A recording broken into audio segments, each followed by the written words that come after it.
Okay. Yeah, let's do it. This is Red Pill.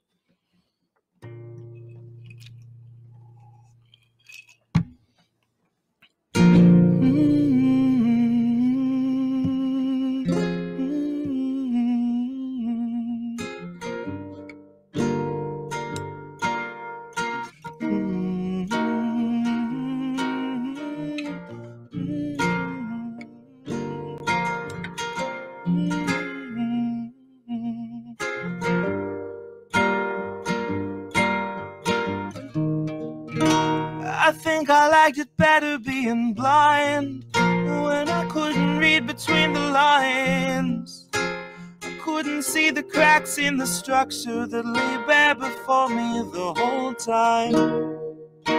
I think I liked it better back when I suspended disbelief and swallowed pride. Thought I knew the difference in the red from the blue, but they both bleed us so dry. Both bleed us so dry.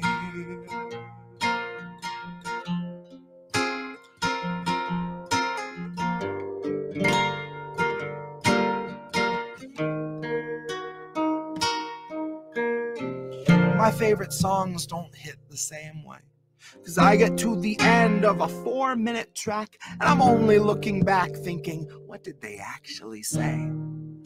So I try to sit down with my wife and watch TV, but I just see propaganda elevating the police in the simplest of sitcom banter. The tiny little altars full of offerings to corporate masters. Every well-planned wide pan shot of the name brand stocking up the pantry. Pull back one long tracking shot out to the garage to the logo on the Camry. Nice tight shot of the Camry.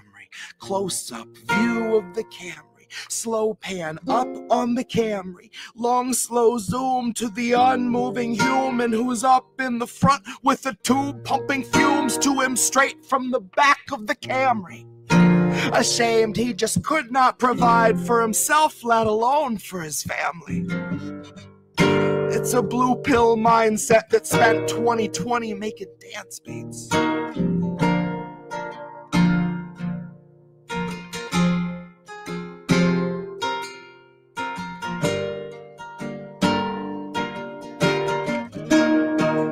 I think I liked it better being blind when I couldn't read between the lines. Couldn't see the cracks in the structure that lay bare before me the whole time. And I think I liked it better back when I suspended disbelief and swallowed pride. I thought I knew the difference in the red from the blue, but they both bleed us so dry. Both bleed us so dry. Ignorance is bliss, which explains why a lot of us are so fucking happy. Quick to take the trip for all its trappings. Never one to ask what's up, what's going on, or God forbid what's happening. A lot of us would strap into the ride and spit right in the eye of the guy whose job it is to snap your fastening. See, maybe we're all born with that capacity. Maybe each of us comes standard with humor, compassion, malice, and audacity. Some of us are blind to the system, but some see it fine and say this is how it has to be. Some of us can stare wide-eyed at a nationwide human catastrophe and only offer platitudes and recipes. And God, I wish that I could tell myself nothing's worth obsessing past my everyday necessities. I wish that I could cry fake news over anything that threatened me, tune out our abuses and consume a little levity. Wish that I could offer up my son a smoother destiny. I wish I had some better lessons for how best to answer questions for the things I've been perpetually questioning. But I'm too busy looking at our leaders, wondering what I might be missing from their messaging. I'm trying to find the reasoning to let 250,000 people meet an early reckoning. And even though I know the truth, it's hard to swallow something that's so literally sickening.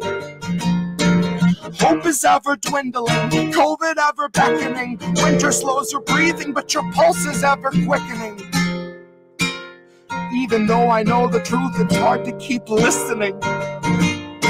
I'm done with my epiphany, my innocence is blistering. I'd like to think I'd taste the earth before I'd ever kiss the ring.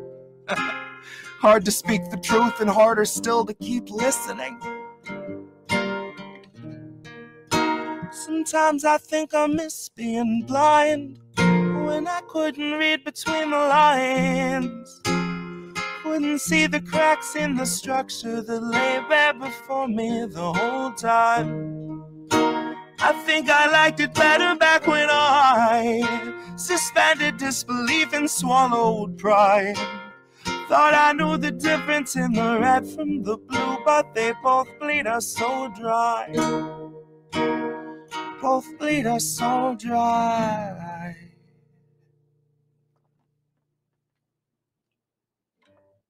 And that's Red Pill.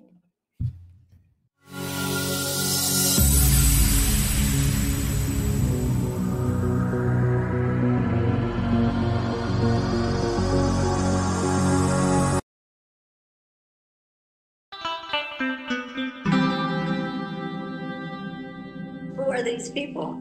This is called Jett and the Return of the Cursed Medallion. It's very much a Hardy Boys type of title to me. Carved upon a marble altar, somewhere in a lab, are runes that match an amulet upon an onyx slab. Doctor in a white coat, guards in olive drab.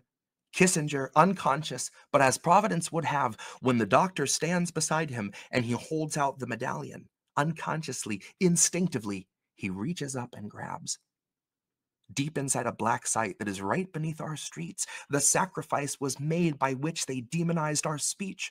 The roots that fed the tree of life decayed beneath our feet, and its sap was a suspension for a small medallion piece. As the doctor starts to sway a bit, he takes the vial and places it inside of Cheney's heart, that it might never cease to beat. And I wish it wasn't so, but no, the final piece to mention is the one that fueled our overlord's unholiest ascension, that affords him zero comment on the char and the distension on the bodies in Lahaina, or the growing sickly stench of every Black Rock vulture gathered for what Biden paid as rent on the medallion shard they gave him on the eve of the convention. He'd seen its strength extend the life of all his favorite vermin, and the peace that he inherited had come from Father Thurmond, another artifact he had been gifted by the Germans, to see one's will made manifest, one's destiny determined. A note attached read all our best, Werner, Fritz, and Hermann, may you marinate in Wehrmacht that ferments behind the curtains. Now here we are today, and Biden keeps it on his person, if Biden's what you'd even call a person. The curse is something ancient. It's a raw abortifacient that they shovel down the throats of those who built and birthed a nation. It is fused into those corpses, funding war on all occasions, and it's all that's keeping Feinstein from a state of vegetation. It is carried by the Senate doctors, whispered by the nurses. It's a perk to keep you perky for your centuries of service. It's the concentrated evil that's been powering our purges, coaxing every coup along, the dogs and drones and dirges. The nations we have raped because they would not consent to purchase. It pries our leaders' eyes awake and drives our country's urges to the darkest point where human hope and human truth converges. So look in Biden's eyes and see the rush on which he surges is the same that lit the flame that burned your churches. And those flames have had their day to see the vessels burned away, but the medallion unscathed always emerges. For as election season licks its lips and smells its purpose, there at once appears a motorcade of hearses. The calling of the pit like a liturgical insurgent skinning off a sermon from the verses. He clutches a medallion of which he is just a servant, falling down a path with no divergence. Now some people wonder loudly just how low a man can go. Well, somewhere in a lab they've logged effects of pure immersion. How long can someone lay upon that ancient onyx slab before rising up a wholly different person? How blackened can one be within the ink of human greed before their voters start to see a different version? How corrupted from within before you see it in their skin? How blighted till it rises to the surface? Till it bleeds into your eyes, or you stand from time to time staring off into the press like they were comets in the skies? How long until your arteries start clogging up with flies? How long till child labor phantoms haunt you in the night? How long has the medallion been deciding who survives? And how long till it demands a higher price? That's a wrap.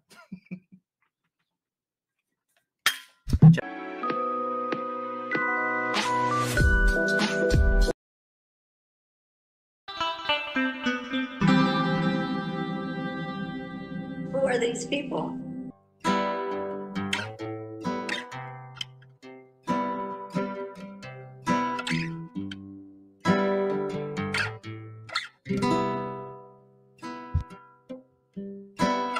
Read my lips. Brand new taxes, starving all the billionaires and neutering their Visa Maxes. Topple Congress off their axis, mobilize the homeless, give them axes, call it praxis. Chop a couple limbs off the legislative branches. We'll show you the difference between air as a human right and guaranteed oxygen access.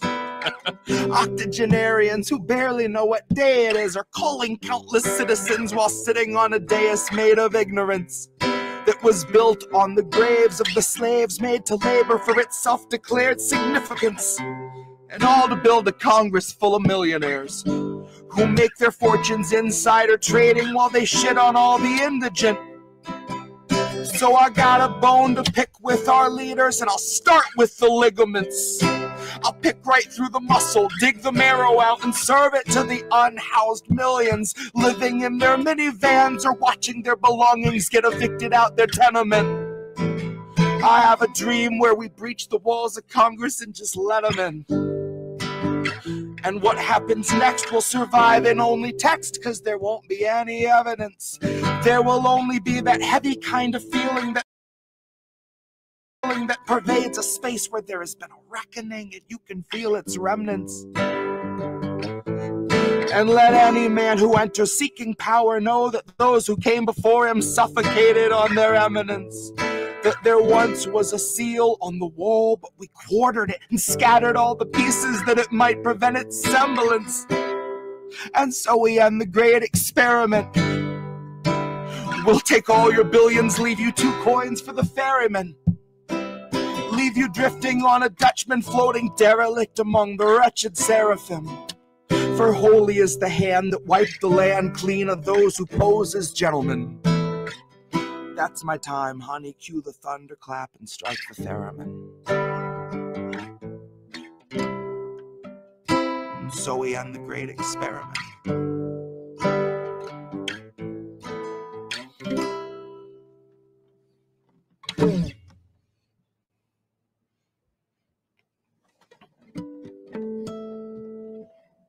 It feels weird to not end a song and say, and that's the great experiment.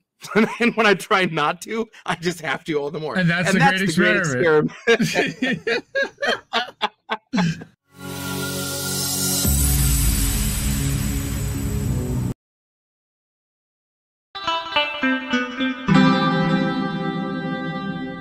Who are these people?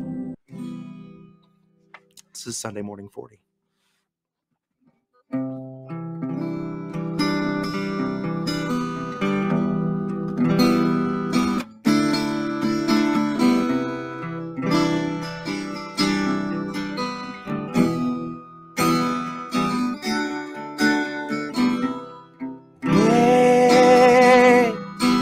We're 40 Sunday mornings out from normal, and the world is not the same. You said you waited for a warning, but the warning never came. Don't shine a light in my face.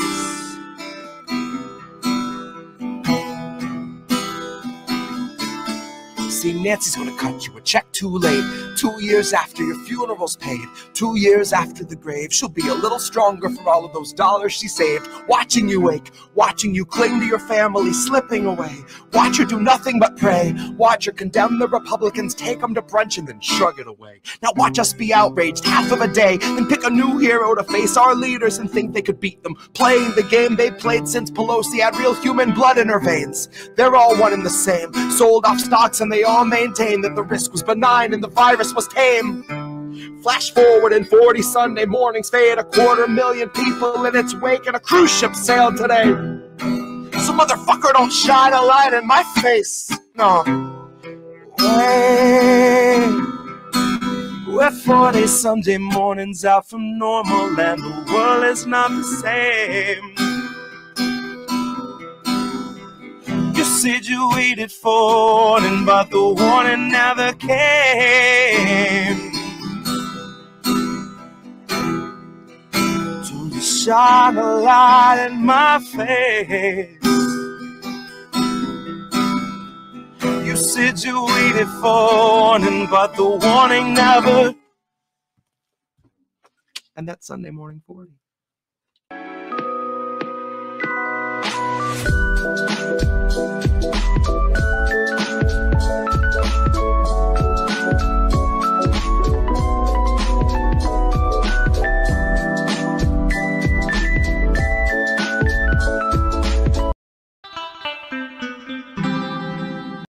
Indie Left, what is happening here? To check out IndependentLeft.news. The Indie News Network. Indie Left News. Oh, hey, Indie Left. IndependentLeft.news. Great work. Indie Left News. The IndependentLeft.news. Independent Left News. Shout out to Independent Left News. Shout out. Oh, what's up, Independent Left? Friends show. Thank you, IndependentLeft.news. The INN, Indie, you're wonderful. I think Indie was onto something. Independent News Network, Indie News. Yeah. What's up, Indie, over on Rockfin? Independent News Network, also known as INN. Indie Left News. I don't know if I would have made it through that 3 weeks without Indie, honestly. No, I was just going to ask Indie. A huge thank you and shout out to Indie Left. No, you know what we're doing? We're world building, Indie. Indie Left News. You were doing the INN recruiting. Indie News. Independent Left News. Shout out to Independent Left News. Check out Independent Left News. At Kennedy News. I see Indie's in the chat. Hi, Indy! Okay, great. Bye. You shut up. Uh-oh. God. Hi. Hi, everybody. Sam? Spoopy? What happened there? That was really weird. I don't know if my internet just crashed for a second or what, but we're back. Hi. We're here. Yes. Hey, we're live. It's How Did We Miss That? It's Sunday night. I got Reef sitting here. He's with the up close cam. What's up, dude? And we're gonna have some fun tonight. I don't normally like to talk about drama and things happening on social media, but they kind of intersected with what we've been talking about here. And Reef got new cans. No, I don't think Reef got new cans. I think you just see them clearer. He's trying to focus. He's working on it, folks. So yeah, it's been a crazy week. Wild Daoud, I want to shout him out. I want to shout out an RIP to Dr. Rafat, of course. I didn't really get to talk about him last week, but Colin and Reef did an incredible tribute on Wednesday, and yeah, we just put it up. It should be on the channel now. Oh, I'm welling up just thinking about it. But yeah, these journalists, man, and of course, you know, the children, and naturally everything that's happening, and they saw something with a bulldozer. That, oh my word, yeah, I don't want to talk about all that shit tonight necessarily, because this is, it's all linked together. Let's just put it that way.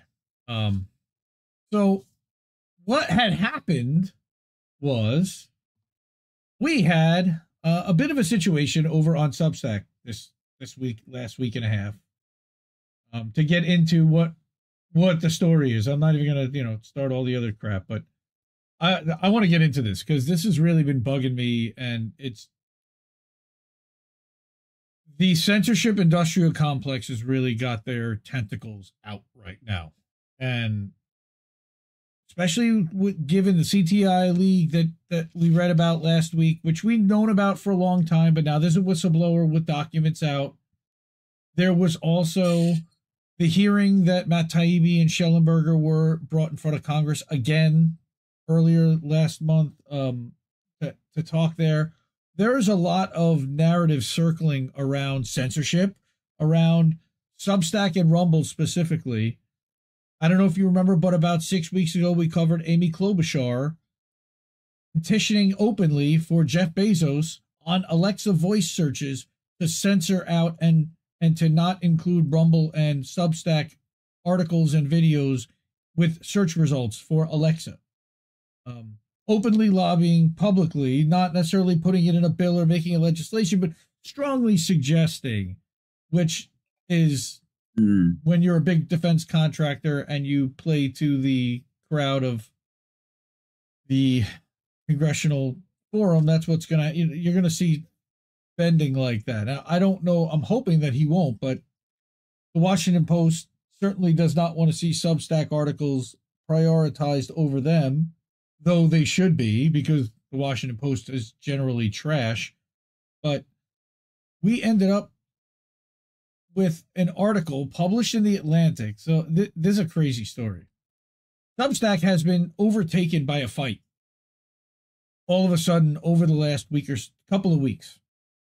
And I'm just going to share the first article, which was by Fisto Sobani, which is one of the friends and published writers over on Substack that I've become friendly with, and he's over on Notes, and he's pretty pugilistic, let's just call it. But what had happened, as many of you are aware, or maybe are not, in the latest salvo of the battle to censor Substack has been fired.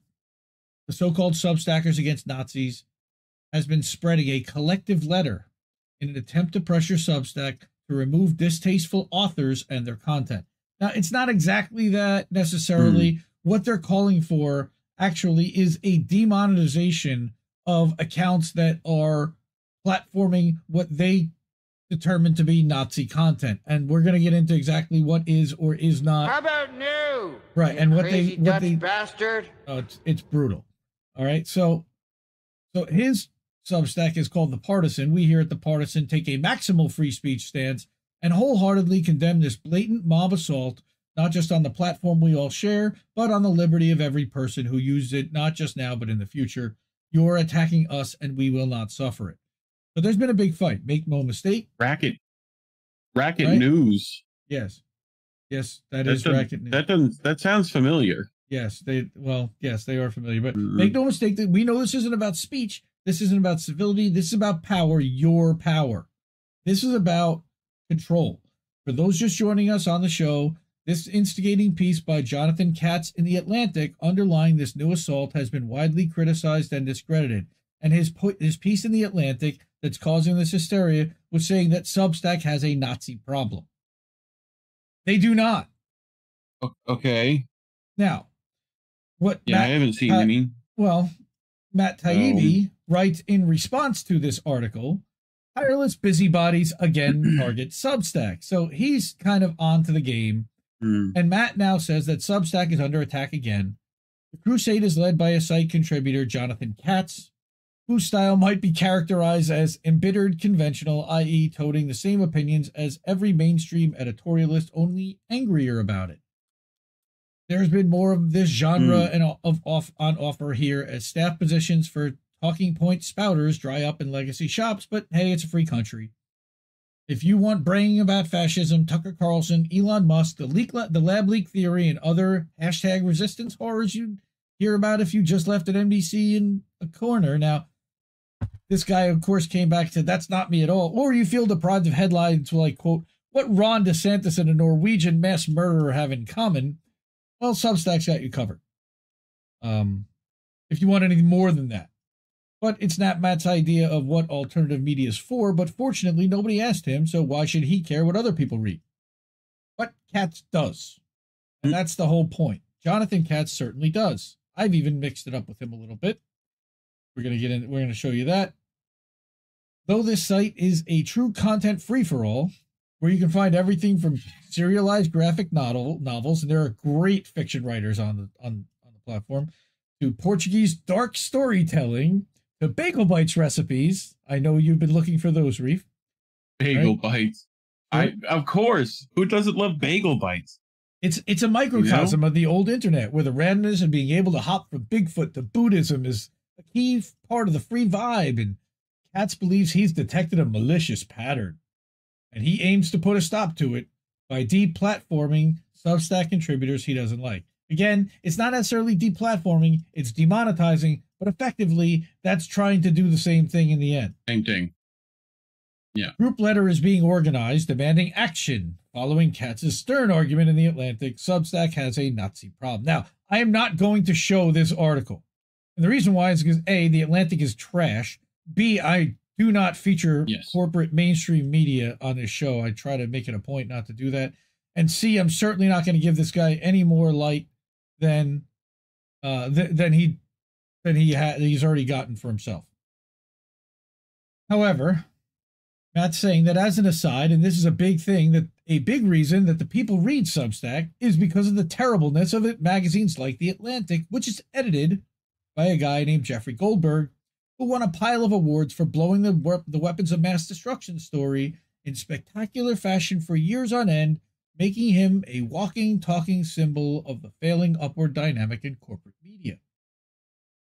He works, by the way, for Lauren Jobs. That's Steve Jobs' widow, who bought The Atlantic and funds the entire operation.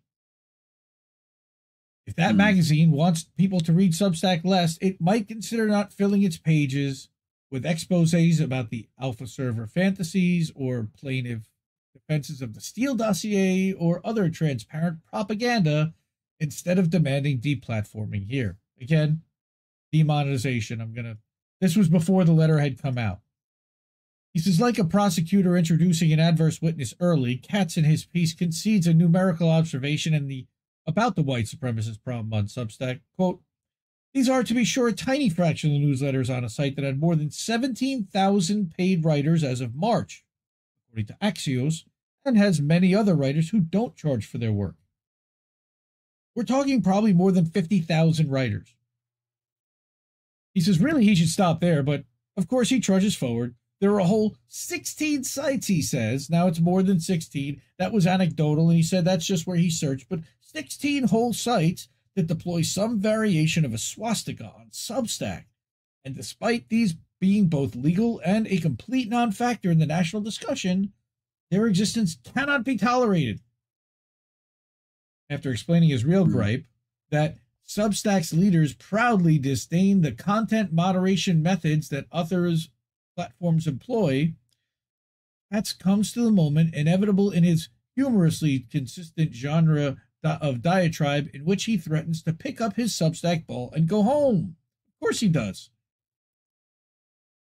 So what he says is that the question of what kind of community is a Substack is actively cultivating, how long will writers such as Barry Weiss, Patti Smith, and George Saunders, and for that matter, me, be willing to stake our reputations on and share a cut of our revenue with a company that can't Here's decide? some advice. Don't. Nazi flags count as hate. All those people don't. Again, moving the goalpost, now saying that the company can't decide if Nazi flags count as hate speech. No, they do. However, I'm going to talk about why and why you can't kick them off because of that to begin with. Matt says, the first time someone tried this, Barry was on the other end of the dynamic, listed as one of the Substack evils, supposedly inspiring decent folk to leave. In March 2021, Jude Ellison S. Doyle announced their intention to walk out because Substack wouldn't kick the likes of Graham Linehan, author of the very funny Irish sitcom Father Ted, off the platform. The concept then was transphobia panic, i.e., Substack was a home to a burgeoning anti-trans movement spearheaded, Doyle claimed, by Linehan and well, there had to be a second really bad example, though Doyle somehow settled on Jesse Singal, perhaps the single most inoffensive personality to have ever carried a New York Magazine byline. I wouldn't go that far, Matt. As opposed to Jesse Double. Well, Jesse Singal is, he's relatively harmless, yes. Nonetheless, Doyle identified the duo of Linehan and Singal as harassment influencers, meaning those engaged in naming individual trans people who then got swarmed by their followers. Substack survived an exodus of about 5 writers in that episode. A year later, they went through another campaign, this one over the anti-vaccine sentiment threat, supposedly posed by Dr. Joseph Mercola and Steve Kirsch and Alex Berenson. Yeah. The legacy campaign there gained steam when the mighty Center for Countering Digital Hate, the CCDH, claimed Substack was earning millions from anti-vaccine content. Well, the CCDH stat spurred more panic headlines in WAPO, The Guardian, New York Times, Vanity Fair, among others. Well, how dishonest were New York those Times. And how dishonest were these stories? Well, the Times was writing about growing pains on Substack and Mashable about its exodus of writers just after the company announced in late 2021 that it had passed the threshold of 1 million paying subscribers, or quadruple the amount for the previous year. That number's now over 2 million, by the way, meaning that the community has again doubled in size since last year. Most corporate outlets would blood sacrifice half their staff for growing pains like that, okay? So let's start there. Now, what Jonathan has really been screeching about on Notes is this, and it's that Hamish McKenzie, who's the COO, interviewed for his podcast a gentleman named Richard Hanani, who I'd never even heard of, but apparently he's got former white supremacist ties in a background. Let's get back to this, to Matt here. So this is why he's screaming about that they're amplifying and trying to promote white supremacy. This guy hasn't, I'm not a fan. I think he is a right winger, but he has reformed from whatever he says he was. I don't know if he has, but to them, Nazi.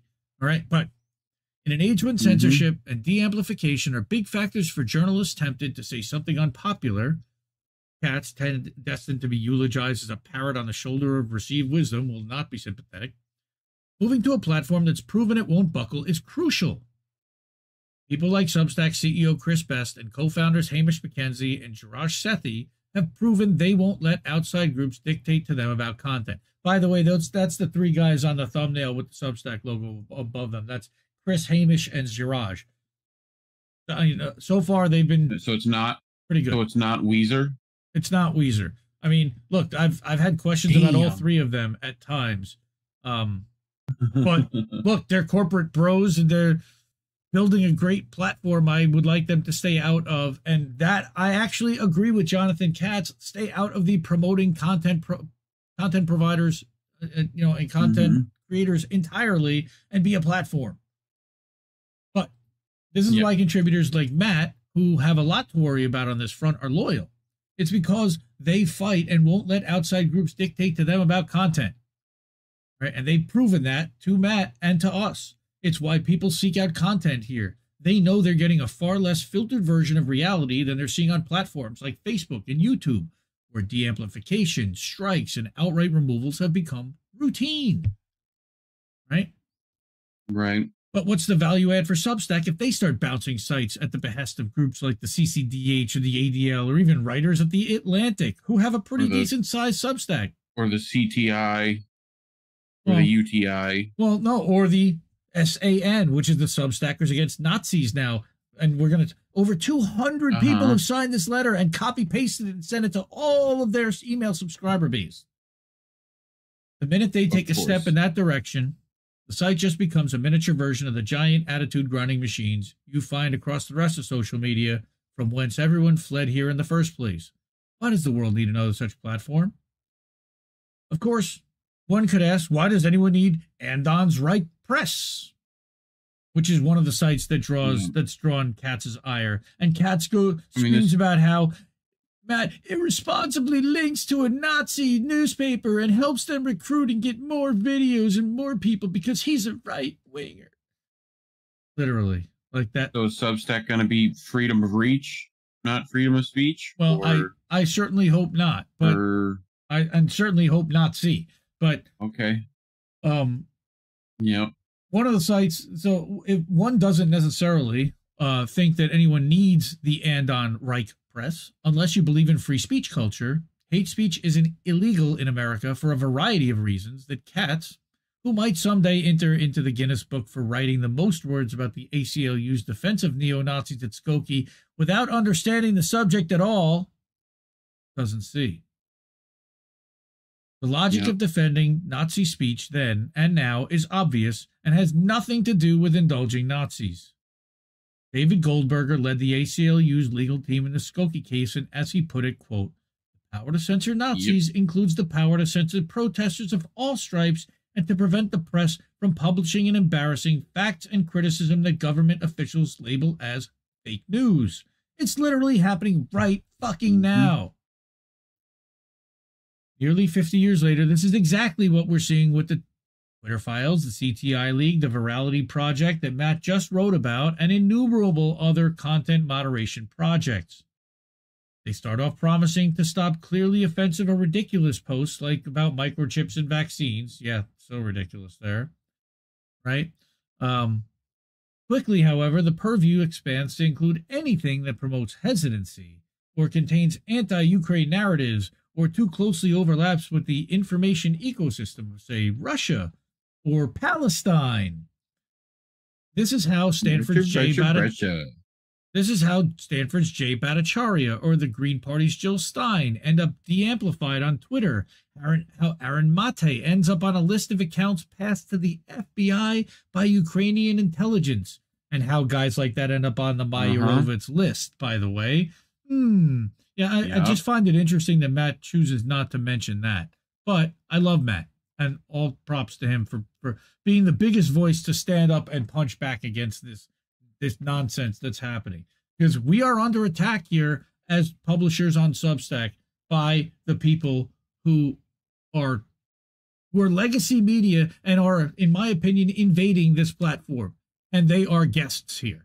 We built this. This is our home. I have over almost 1,200 published posts in the last 3 years on this platform. And I don't really want somebody coming in here and telling me what I can't publish, or that I can't be monetized because they don't like something that I published. And look, when it comes to Nord Stream, when it comes to all these things, I challenge narratives, and I publish people and I republish people to challenge narratives. This is nonsense, right? Right. So where do these people come from, and how do they come to be so entitled? Their parents still doing their laundry? It's amazing, in addition to being infuriating, right?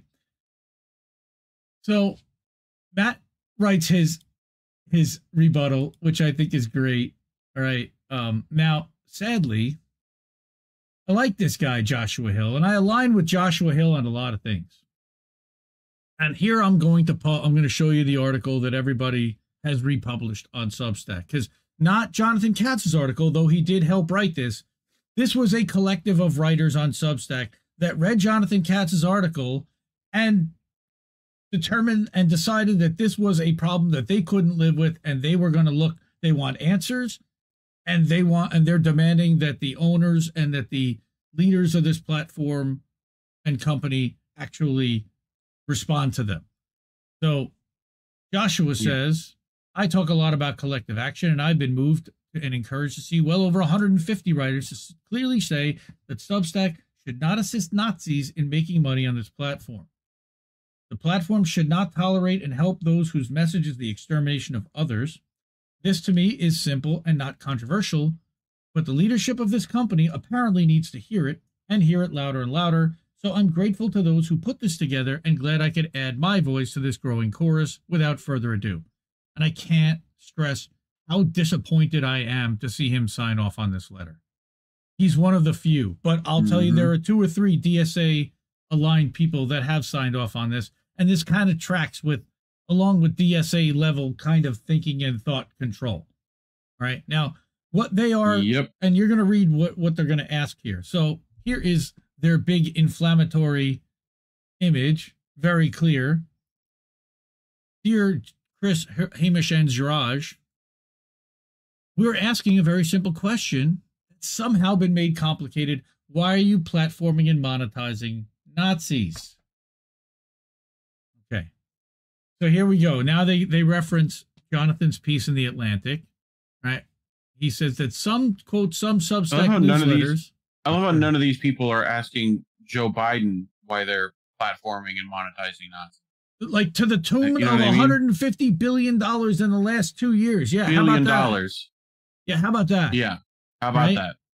So, according to a piece written by Substack publisher Jonathan M. Katz and published by The Atlantic on November 28th, which we talked about, the article, and I don't want to quote it, but here's what they said, quote, some Substack newsletters by Nazis and white nationalists have thousands or tens of thousands of subscribers, not all of them paying, by the way, making the platform a new and valuable tool for creating mailing lists for the far right, or for anybody else that wants to use a platform, he doesn't say, and many accept paid subscriptions through Substack, seemingly flouting terms of service that ban attempts to, quote, publish content or fund initiatives that incite violence based on protected classes.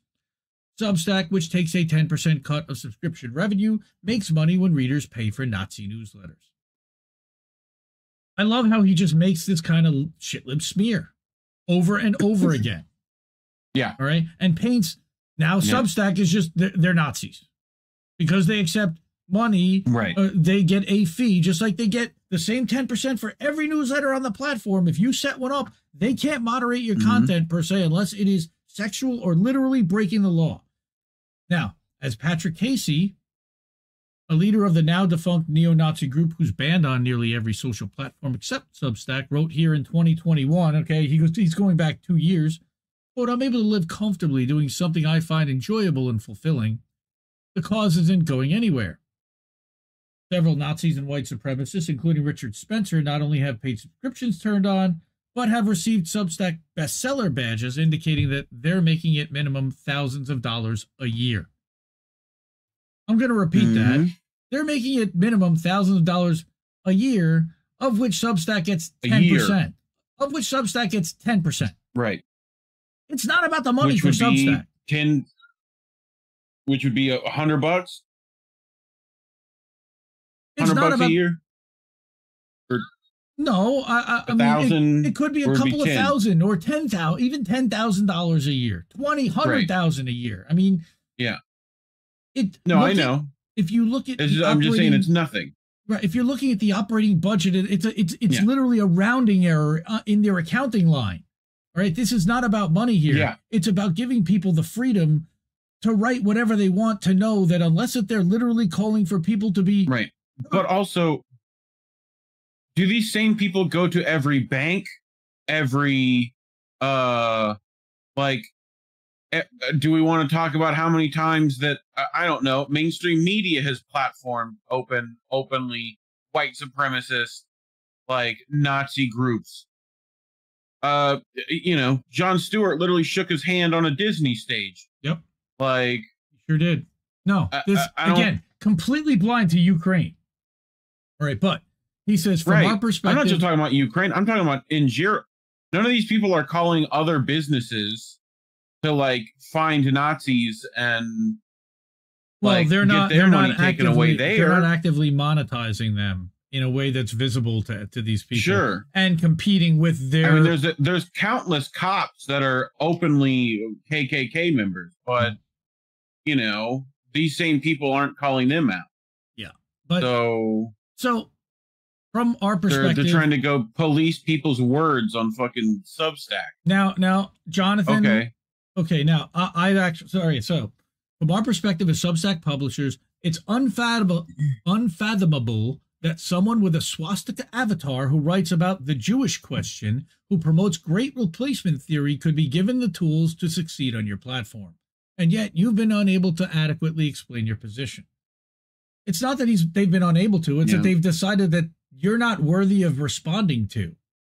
All right. So in the past, you've defended but now that over 200 people out of 17,000 have signed off on this, now they may be compelled, especially given who their investors are, to do so. But to continue with the letter, and I, again, vehemently disagree with the content of this letter, but I think it's important to get it out there so that we can discuss it and everybody knows where we're coming from and why people are freaking out like me.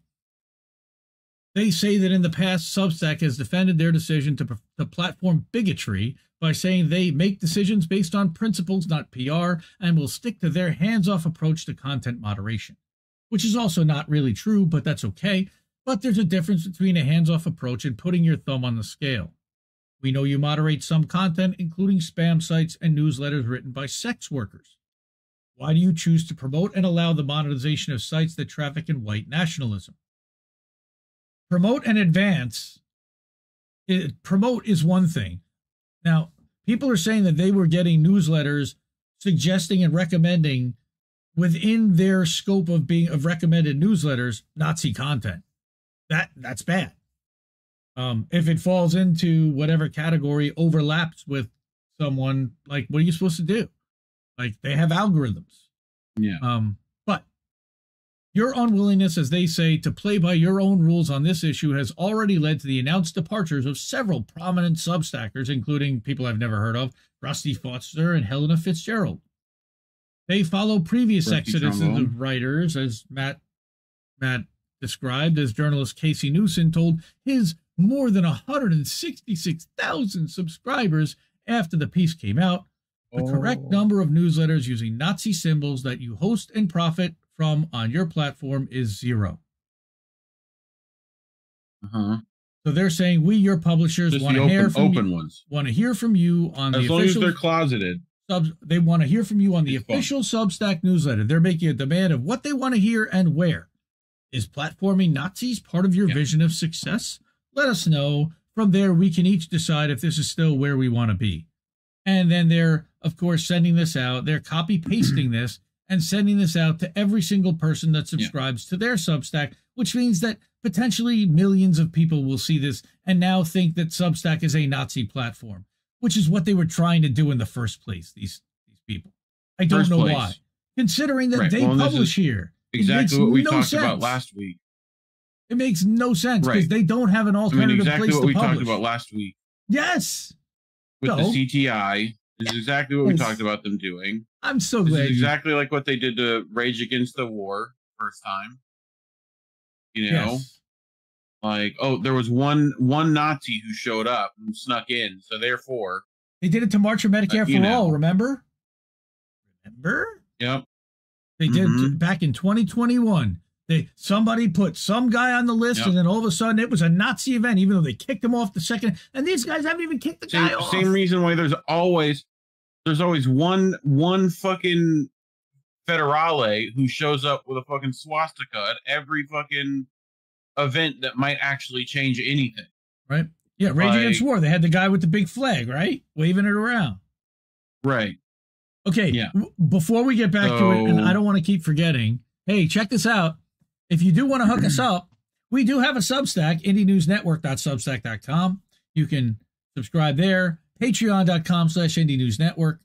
I'd love to see everyone support Substack because of what's going on here and show your support for that platform and for us over there. That would be awesome. Anna Maris, thank you. Anna Maris tipped $20 over on the Rockfin, says we're all fucked, truly fucking fucked. And I agree with her and I love her. And thank you, Anna, for your support over there. Also, we've got, let me go back to that for a second. We've got Rumble. We are live on Rumble and nobody is chatting. If you are on Rumble and we are live, hey, say something, say hello, let us know we're live. Quit being fake views. Quit being fake views. Put some in the chat. Rumble has made some major upgrades to their platform lately. I'm talking, they added playlists. They changed the look and feel to look a lot more like YouTube, and you'll see squares and tiles instead of these long things with big descriptions. It's a lot tighter, a lot more condensed. I mean, they could be using triangles, bro. They could be, but it's just think about they could be using triangles. They could be, but it's not. And then, of course, we've got the Cash App, $sign Indie News Network. So again, if you could possibly hook us up, that's great. If not, enjoy the content, share the stream, please do share it and like it. All right, so I want to get back to what's going on here over on Substack Notes and what's going on. So the Elysian, who I'd never heard of, okay, that is isn't Mel that Griffin. Movie with no, that's Matt Elysium. Damon? That's Elysium. But okay. She writes a counter to this that says Substack shouldn't decide what we read. Okay? And that's kind of, and what I said was, I wasn't invited, but I would sign this too. And this is a counter petition to the one that has been put up by the Substack against Nazis. Substackers against Nazis, which is just silly. Because I think Put that link everybody's in chat for people to sign if they agree with it. Oh, I will. For a long time, the internet felt like a hostile. All these links are going to be in the description afterwards. But for a long time, the internet felt like a hostile place. And then I stumbled upon a garden.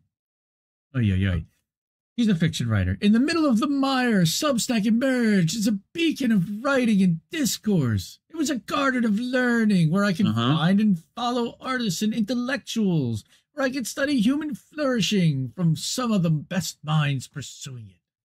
I love the sound of this. It's so brilliant. But just outside the walls, the rest of the internet is pressuring Substack to act more like other social media platforms. After an opinion piece was recently published in The Atlantic critiquing fringe voices on the platform, many Substack writers began calling for moderation. They want the platform to decide who can say what and who can be there. But I and the writers who have signed this post are among those who hope Substack will not change its stance on freedom of expression, even against pressure to do so. Because we've seen that before, and it hasn't worked. Other social media platforms have actively given reach to an enormous amount of divisive content, and moderation has amounted to private companies deciding who to deplatform based on their own agenda. Facebook has struggled with hate speech and misinformation. Exactly what leads to. Facebook has struggled with hate speech and misinformation no matter what it has tried with its moderation policies, and Twitter's moderators have actively suppressed stories that might sway an upcoming election, among other discrepancies. But there can be no doubt that there is a lot of hateful content on the internet. But Substack has come up with the best solution yet, giving writers and readers the freedom of speech without surfacing that speech to the masses. In your Substack inbox, you only receive the newsletters you subscribe to. Whether you're a reader or a writer, it is unlikely you'll receive hateful content at all if you don't follow it. And she says that she never has, though she saw it all the time on Twitter and Facebook, despite never having followed an account in that vein. Most Substack readers subscribe to a newsletter via email and never see anything except the emails from the writers they subscribe to. 96% of her own subscribers read via email. That tracks about with mine, not even via the app. And they might not even know that I publish my newsletter using a platform called Substack. How exactly would they come across hateful content on Substack? The author of this recent Atlantic piece gave one way. Actively go searching for it. That's the one way that they gave that you could find it, is to actively go searching for it. He admits to finding white supremacist, neo-Confederate, and explicitly Nazi newsletters by conducting a search. Is like, you know when people are upset about like something coming up in their Facebook feeds or whatever, it's because you've trained your algorithm to give that to you. Effectively, yes, like, that's part of it. It's like to have found this. That's part had to have been looking for it. That's part of it, but I don't want to be dismissive. I don't want to be dismissive. Listen, over 200 people have signed off on this, and there's a good reason why. And the reason why is because of something that I have been upset about too, which is that Substack is picking winners. Substack has amplified a couple of these people over time and has interviewed and has showcased their newsletter for their entire audience. And that's what these people are screaming about, that even if you got 15 new subscribers because of it, why is Substack in the business of getting you 15 new subscribers for your neo-Nazi funded or whatever? You know, again, this is where we're going to talk about whether the content of Richard Hanani is, or he's an asshole for sure. Is he a white supremacist? I don't know. Was he at some point? Yes. Is it promoting that content now? I don't know. The other one was interviewing someone who specifically was a white supremacist, and it was one of those type of interview series, almost like on Jerry Springer, where you bring them on knowing who they are and and asking them about their ideology so that you can learn about why they think the way they think, which you can do. That's legal. That's allowed. It's not promoting them. Now, Jonathan Katz again admits to finding white supremacist, neo-Confederate, and explicitly neo-Nazi newsletters by conducting a search of the Substack website and extremist Telegram channels. But this only proves my point. If you want to find hate content on Substack, you have to go hunting for it on extremist third-party chat channels, because unlike other social media platforms, on Substack, it just won't show up in your feed. People are also saying again that Substack has recommended some of these newsletters to them, and I never got one of them personally. But that doesn't mean it didn't happen. One thing mainstream media outlets misunderstand is that Substack is not one platform, it is thousands of platforms, and you get to pick which ones to be part of. And Substack has come up with a powerful way to moderate those platforms. Rather than rely on the company to hire a team of moderators, which they, by the way, did, but Substack democratized the process, giving full moderation control to writers. I have full control. As the author of The Elysian, she has the authority over her own community. She can lock comments on her essays to paid subscribers. She can delete comments on her essays and can ban individuals from commenting or subscribing for the set of amount of time that I choose, including indefinitely forever. Right. I can delete every comment. Ever. I can delete every comment one user made with the click of a button, and my readers can report comments they deem inappropriate. I am the curator of my own space, and here comments are locked to paid members, including on this post, because this is a space where thinkers from every political spectrum are safe to engage in respectful discourse. That doesn't prevent you from sharing this post with your communities and having discussions there if you'd like. That's the whole point. When Substack rolled out Notes, their Twitter alternative, it came with those same controls. I can lock replies on my notes to paid subscribers. I can delete replies to notes that I don't like. I can mute, ban, and block people from commenting and following me. And best of all, when I'm scrolling my feed, the only posts that show up are by the people I subscribe to and by the people they're interacting with. There is no viral tweet inserted into my feed. It's a peaceful place filled with writers and readers who are discussing human progress, in her case. Now, she says the Human Public, which is a nonprofit advocating for better public spaces on the internet, compares online platforms to public parks.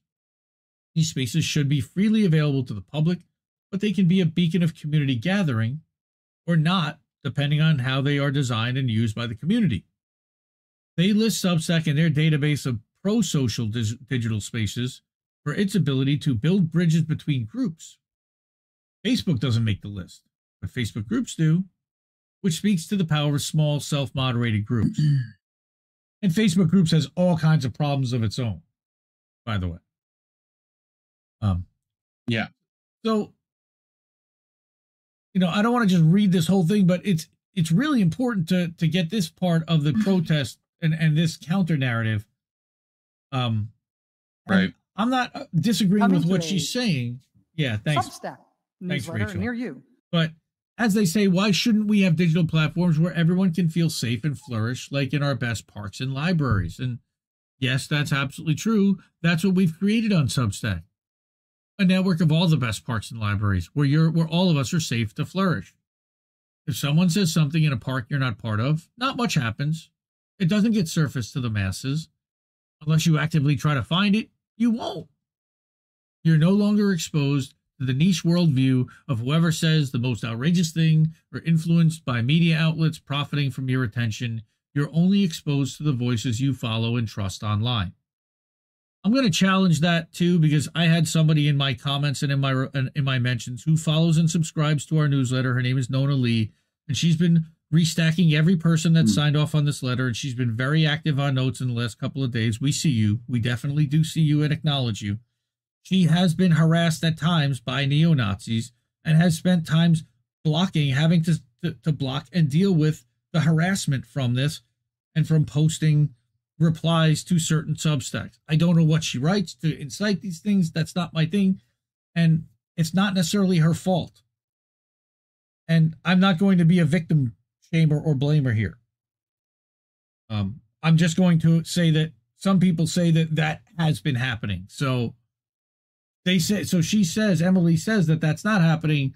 I've got people that say that it has been happening to them. So I don't know what Emily's response to that would be, other than to say block them and move on. And that was basically my response to them, is don't get yourself in a frenzy about it, block and move on. Then they don't get access to you ever again. Yeah. The result is that we're uniting ourselves into communities, not dividing ourselves into factions, right? Because you're only exposed to the voices that you follow and trust online. And my community is different from every other community that's being curated on Substack, because I follow a different set of writers than everybody else. I have at least a few people that nobody else that I know of that does subscribe, and hopefully I introduce them and it starts to spread those communities. And that's one of the things that's happened here. spend some time on Substack. Then spend some time on Twitter or X or whatever you want to call it, or Facebook or Meta or whatever, and any of the rest. And it's easy to see that this is one of the best places on the internet. That doesn't mean it's perfect. We're still trying to figure out the best way to handle extremism on the internet. Remember, this thing only launched in April. But of all the ways we've tried so far, Substack is working the best. So let the writers and readers moderate, not the social media platforms, and don't have one big town square we all have to be exposed to. Have a bunch of smaller ones that we can choose to be part of. Maybe the future will come up with an even better idea than this one, but right now, Substack is not just a model for better social media or even a better media. It's a model for a better internet. That's why, alongside the incredible writers who signed this letter below, I'm not advocating for a lack of moderation. I'm advocating for community moderation. I'm advocating for decentralized moderation. Together, we're advocating for a future internet where we decide what we read, not an algorithm or a company, where we can create small gardens on the internet where all of us can flourish. And Matt Taibbi, oh look, Barry Weiss signed off on this. Is it possible? Okay. She got named by by what's his name? Toady, Barry Weiss. Oh, I know that guy. Sorry, Netanyahu Toady. Edward Barry Snowden. Weiss. Barry Weiss. Freddie DeBoer signed off on this. Okay, and Freddie has been vocal about being harassed by Nazis, but he doesn't want to see this platform censored or anyone demonetized. We saw what happened, even incorrectly, to Mint Press and to Consortium News, and it hurts when you get demonetized. Matt Taibbi, there he is. He signed off on this. I would sign off on this too, and I can reply and tell her that I would. There's Fisto, and we read his article first.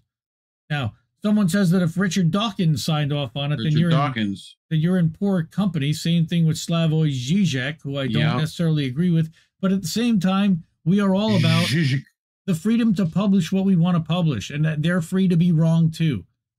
Sam Khan we're about to read as well. And then Ted Gioia, who is the honest broker and one of the largest Substackers as well, that has everybody's respect, as well as Walter Kern, who does a Substack, who does a podcast with Matt. But coming to a Substack newsletter near you. Here's your original writer of the Atlantic article, Jonathan M. Katz. Orange check.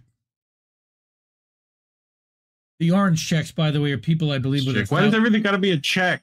Well, it's the. Can't we get like a badge or like a trophy? It is a badge, but the purple checks are 10,000 paid subscribers and up. The orange checks are 1,000 paid subscribers and up. The clear orange check is 100 paid subscribers and up, I believe, is how you get it. And I have no check because I'm not important apparently on that platform. But like Jonathan's a ribbon, can we get a ribbon? This is that this article is a series of lies. You can sign it if you want, but you should know that going in. Lies, damn lies. He's got 4 likes and 2 replies. Says the guy who won't name any of the blogs he indicts, so we can judge for ourselves without blindly taking his word for it. Trust me, bro. There's Nazis. And here's our friend Crap. Trust me, bro. Right? Well, as you can see, and I don't want to get into those replies. That gets really into the weeds. Now, here's someone else on there that I don't know very well, Stone Bryson. I saw this and I'm like, ooh, I think this is good. He actually quote tweeted or saw that this was happening. Now, Marissa at the Handbasket was actually one of the people who co-authored that Substackers Against Nazis article after seeing the Atlantic piece. Stone says, Dear Hamish, Chris, and Jiraj, this is a note of encouragement. The majority of us value free speech above everything else, so please ignore these chattering busybodies. I assure you they are the minority. A noisy minority, to be certain, but a minority nonetheless. Although, to be fair, if you really had an urge to ban someone, I'd be okay with you dumping the people who are involved with these shenanigans. After all, there is no rational thought process in existence which demands that you must allow those trying to destroy your platform that use that very platform as their weapon. Let them bellyache on X and Facebook where they belong. Okay, I'm just joking, I think. Anyhow, thank you for keeping Substack free. So, signed Stone Bryson, the Stone Age. And there was a lot of sentiment to that out there. I'll take a pause for a minute here and check out what everyone's up to. Hi, everybody. Hi, everybody. Yes, I also, Kenneth Locke, I advocate for those authoritarian fuckers to go fuck themselves as well. That's a good sentiment. I don't know if I can see if I'm seeing the chat coming through. But anyway, all right. Crab better have my money. Mastermind Hour. I don't know if he's going to. We'll see. Although he's been hooking it up over at the hotspot, and he's been doing some really funny videos over there for them. Hit him with the mad out. Thanks, Rick. Yeah, Rick wants to torture me. Lannister always pays their debts. Right? Yep. That is correct. Substack is a way for independent journalists to continue writing. So this speech is boring and paranoid. Yes, I'm getting super tired of censorship on all platforms. Right. And I agree with you on that too, Vicky. Thank you, V.S. Adams. All right, so Stone had something to say. Now, Sam Khan, you saw signed off on this letter. Sam Khan. Is that the Stone we're talking about? No. Stone Bryson, now Sam Khan, K-A-H-N, like the Wrath of so Khan. not Stone Cold. No, not Stone Cold Steve Austin. Dude, I got to tell him to change his name to Stone Cold Stone Bryson. I don't know if he'll get sued by the WWE. Okay. Though. All right. Sure. So Sam Khan brings up a couple of really good points, and then he, of course, gets a response from what's his name over there? From Jonathan Katz. So we're going to cover the little back and forth. And then I got into it with Jonathan Katz because I made a suggestion about how we might want to handle this moderation. But Sam says, "Dear Substackers Against Nazis, your hearts are obviously in a good place, but please do consider one way or another the following. That number one, and this is my big thing, what's the mechanism of action for determining who's a Nazi? Is a Nazi a member of the Nazi party? Is it someone who self-identifies as a Nazi? Someone who espouses some views that overlap with Nazism as assessed by others? Someone who isn't traditionally Nazi but is far right? What about people who have nothing to do with Nazism but are actively calling for the elimination of Jewish people or of a Jewish state or of a Palestinian state? Is there a Substack entity or committee that makes these decisions? How big is it? Who's on it? Would you be equally comfortable if the entity ended up being, for instance, an algorithm? Does this entity have jurisdiction over only Nazis or over others, let's say racists, misogynists, ultra-nationalists, science deniers, others with objectionable views, and if so, over which of these? All right? These are the kind of cans of worms this is going to open. How expensive is this committee then? And are you comfortable with its funds coming directly from support for writers? How does this committee or entity get its information?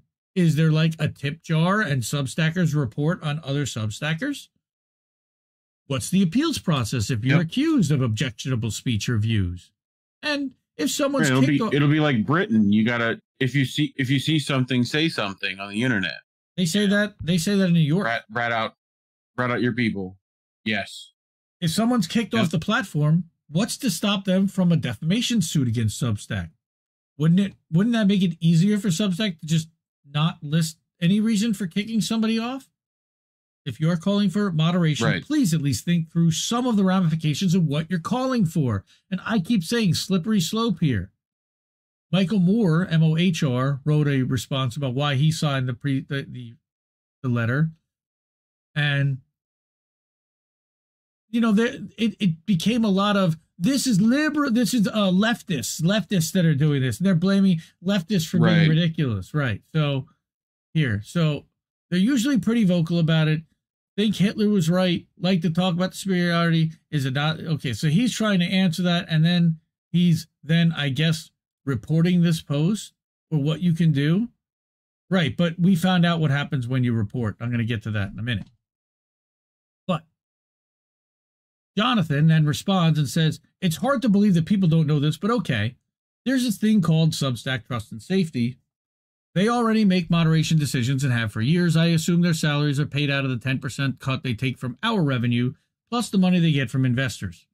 It's a thing that basically every social network in the world has.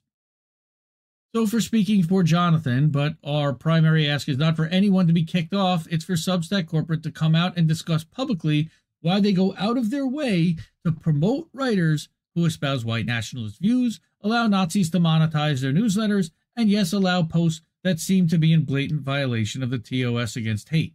Stuff like this. So he put up a collective of stuff. Yeah. He blocks out and blurs out most of the names, although he doesn't blur this one out, and he doesn't blur another one of them out, I noticed. And this one, by the way, if Bin Laden didn't do 9/11, then who did?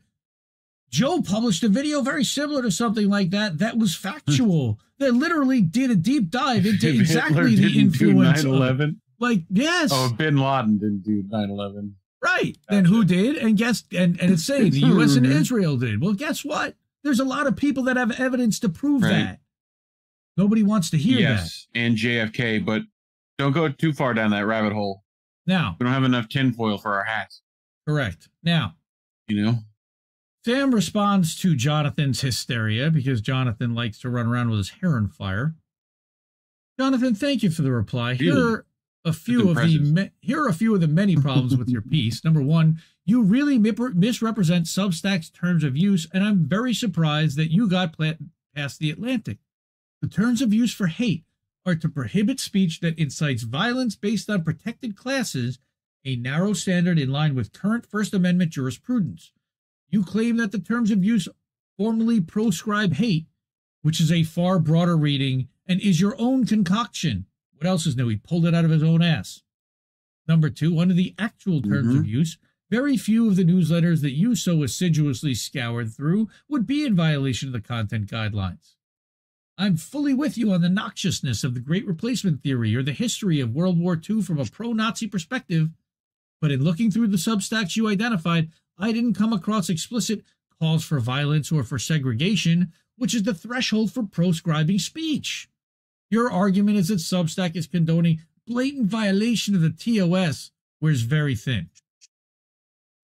Actually, it seems that the only complaints have to do with Substack leadership are Hamish McKenzie hosting Richard Hanania on The Active Voice and McKenzie recommending Daryl Cooper. But, as you note, Hanania's appearance was before outing the white supremacist. Was before his outing for the white. Okay, let me back up. As you know, Hanania's appearance. Hanania's appearance was before his outing for the white nationalist pieces, and when he was a widely published and discussed figure, not for being a white nationalist. For being an asshole, yes. For being a Republican, motherfucker, do you speak it? The issue with Cooper was for interviewing a white nationalist as part of a planned series on extremism. Like I said, in other words, for doing something that journalists do all the time. You can certainly argue that McKenzie should have invited a different guest or recommended a different podcaster, but that's very far from your claim that Substack has a pattern of promoting Nazi shitheels. They have more of a pattern of promoting neolib shitheels. Number four is that it's completely incoherent from your writing and statements to what the proposed remedy is. You say that you would like Substack's leadership to come out in the open and talk publicly about their policy. But they've already been crystal clear about it. It's free speech with hands-off moderation for views or beliefs. Then you say that we are not, as lazy rumors have it, trying to deplatform Substack contributors we don't like, but you are calling for the demonetization of objectionable newsletters, which is a kind of shadow ban. It would certainly serve as a form of punishment for noxious speech and would diverge from Substack's current terms of use. In the article, you explicitly back away from a ban, but then if Substack were to follow all your other recommendations, wouldn't they still, as you might put it, be left with a Nazi problem? I think, as we both know, the only way to really make Substack free of any sort of Nazi or far-right content is a change in the terms of use, proscribing certain types of expression, and a shift to a far more robust inquisitorial content moderation. That would make for a very different platform with very different values, and would, I'd argue, be an extreme overreaction to the 16 or so newsletters you found and a regrettable podcast invitation. Mm-hmm. I would say so. Yep. This idea that you're just a concerned Substack citizen looking for clarity from the founders is really disingenuous. If that's the case, you're supposed to identify a clear call for action and trace your inability to get the leadership to agree to the proposed remedy before you write for a publication that clearly bears Substack no goodwill, like The Atlantic. I do find it curious that you appoint yourself an arbiter of online civility when you respond to somebody who critiques you by calling them a loser, a douchebag, and old. And is 53 really so old? I hope not. You have caused real old person. This is what bothers me the most. That Jonathan, you have caused real and possibly permanent damage to a platform that a lot of people here care about and that is fundamentally operating from a good place. When people Google Substack now, Nazi will come right up in their search results. Okay? That's something that Andon's right press never succeeded in doing, but you did. And your bosses at The Atlantic wanted done in the first place. And I said that here, the last one is the agenda of his bosses. He can cry and moan that he's not serving an agenda, but he's either lying through his teeth or genuinely stupid. Okay? Because he and I went back and forth, okay, where I said to someone that it never stops with one. It may not be Jonathan's that decides next time. That's why this is so dangerous to even entertain. And Jonathan, the smug douche that he is, yeah, I can call you a douchebag because you're a big fat orange check. Oh, yes, if Substack stops actively promoting white supremacists, then the obvious next step is the gulag. Do you even listen to yourself? Meanwhile, dumb, stupid, or dumb, huh? Meanwhile, in reality, I'm saying to Jonathan, I would actually like them to get out of the business of promoting anyone's newsletter and picking winners entirely, but that's not really what you're calling for either.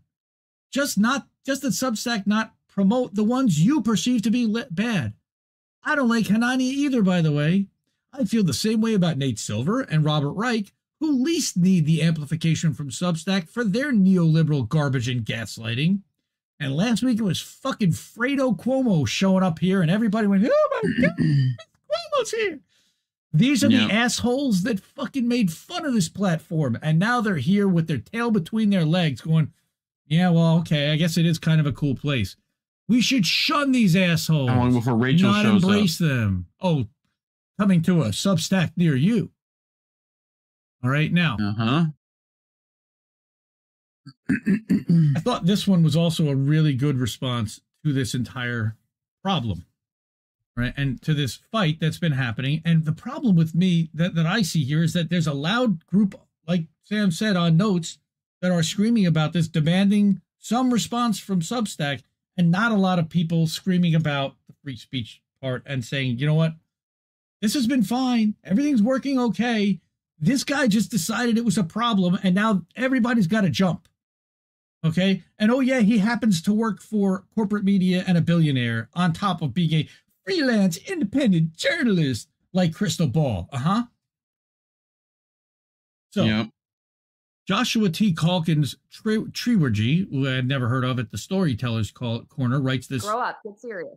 Yeah, grow up and get serious. Exactly. Thank you, Crystal. And I think she may even have her thing here on Substack.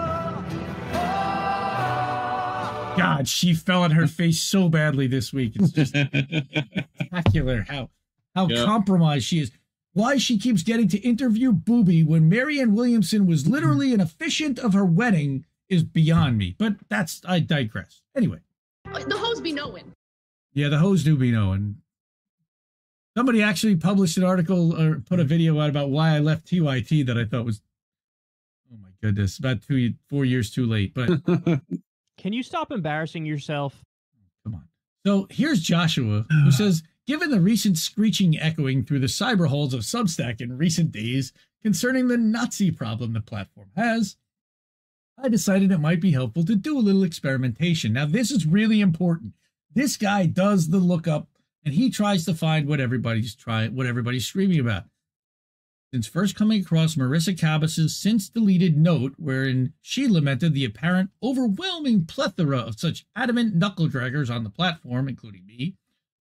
I figured that it should be quite easy, within a couple of days' worth of randomly scrolling through the various topic tags one can quickly search by, to come across at least half a dozen examples of these SS-worshipping hate-mongers, right? Wrong. Give Trump. Wrong. After 3 days, wrong, spending at least 15 minutes twice per day looking, I came across one lone example. Wrong. Thank you. A schmuck who jumped into the comments of one of my fiction posts to try to promote and link his own paranoid screeds. That's it. I only found this lone example because he latched on to me, which, by the way, he's free to block and to make sure that guy never sees his stuff or comments again.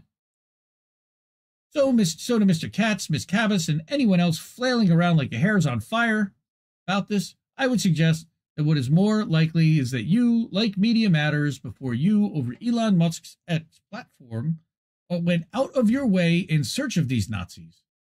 Substack didn't randomly promote them to you, I suspect. But I did come across no less than 20 examples daily of people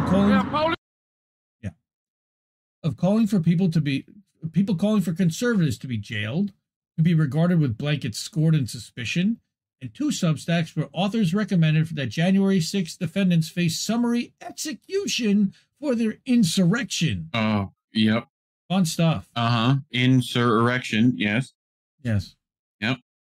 Might I suggest that instead of spending all this immense time and effort caterwauling about the fact that people you find disgusting, and I frankly agree with you there, they are disgusting, are able to make a living by publishing their tripe, a thing I could easily say for both Katz and Cabas. Seriously, these internet hall monitors earn money for finger-wagging and begging for censorship, for saying, govern me harder, daddy? And that these two and everyone else who copy-paste this call for answers read attempted bullying, take the time instead to do the following. A. Name and shame these actual Nazi Substacks, and spend the length of a post pointing out all their fallacies, their falsehoods, and their non-starter assumptions and talking points. If you have any intellectual integrity or honesty about you... The answer to speech you don't like is better speech. More speech. Right. You have to debunk their speech. This should hardly be a challenge at all. We're talking here about ideas that have been successfully countered for decades, Mr. Katz and Ms. Cabas. Give it a try. I might actually read and enjoy your takedown of those troglodytes who, frankly, I see almost no evidence of being on Substack beyond Hararia. I don't remember. I don't care about the jackass. B. Quit demanding that your red lines be the ones applied on every goddamn platform you touch your controlling tentacles to. Fuck yes. C. Start pointing out the extreme voices in your own camps, folks, because there's a lot of them, and the fact that they routinely engage in the same kind of dehumanizing rhetoric against their and your socio-political ideological opposition as those spectral Nazis do against, well, anyone who isn't them, makes your buddies more kindred spirits with those digital skinheads than anyone I would think you'd be comfortable with. I'm appalled that this censorious attitude has crept into my niche neck of the woods.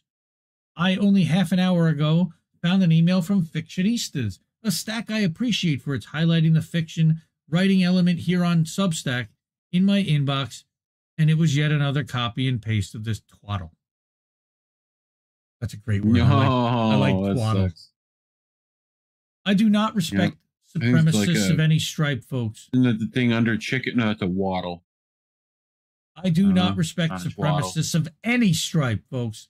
That includes the sort of Katz and Cabas apparently are progressive supremacists who wield the crude club of censorship and the jagged stone knife of cutting off funding from those who they find objectionable and who they are either too dim-witted to verbally spar with or are too cowardly to openly and directly confront because they're afraid of violence. Yeah. Shame on both all of you for attempting to use mob tactics and dialectic poison. In summation, Miss Katz, Miss Cabas, I think you both missed your true callings. Really, I do. You're both so obviously concerned with the well-being of others. It strikes me that one or both of you should have instead become police officers rather than paid writers. I mean, I can't imagine either one of you agreeing to the paltry salary most policemen make, though that's a hurdle to get over, but so too would be the physical capabilities that most new officers must demonstrate, and I don't picture either one of you two when I use the words physically capable, not by a country mile. Oh, maybe exorcists instead. Yeah, I happen to believe that demons are real and that demonic possessions occur throughout the world, so even though they're extremely rare and impossible to verify, sort of like the degree of danger you propose is posed by Substack allowing these Nazi accounts to exist, you know?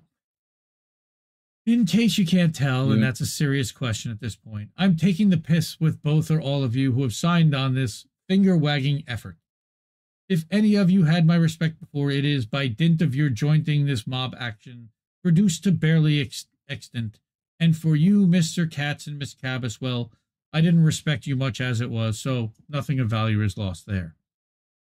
I love this one. I thought that was brilliant and very well written, and obviously not written by an American, or at least a very well-educated one, if so. Joshua, bravo. Well done, you. What's up, everybody? I know we're talking about Substack drama, but this is really important because it's censorship. They are coming for us. This is the shitlibs coming for... They're claiming Nazis right now. It starts with Nazis.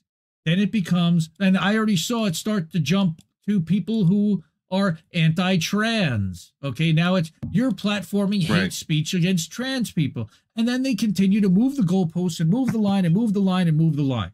So I decided to poke the Jonathan Katz bear and quote tweet him. We should start a petition of Substackers against ethnic cleansing, calling for every pro-Israel Substack to be banned since they're in the middle of an ethnic cleansing right now. Go ahead and openly say you support ethnic cleansing by not signing it. See how easy and lazy that is? Be careful, Jonathan. You're traveling down a dangerous censorship path, and you will not always be the arbiter of what's ban-worthy. He plays right the fuck into it beautifully. And here he goes. So, Jonathan has a response to this, and he quote tweets it and says, that would be fucking stupid, basically, is what he would say, is what it said. I'd be safe, but that would be a very dumb thing to do. And I say this as someone who's been outspoken again about Israel's genocidal intent in Gaza. At least he's on the right side of that. He's not a Zionist.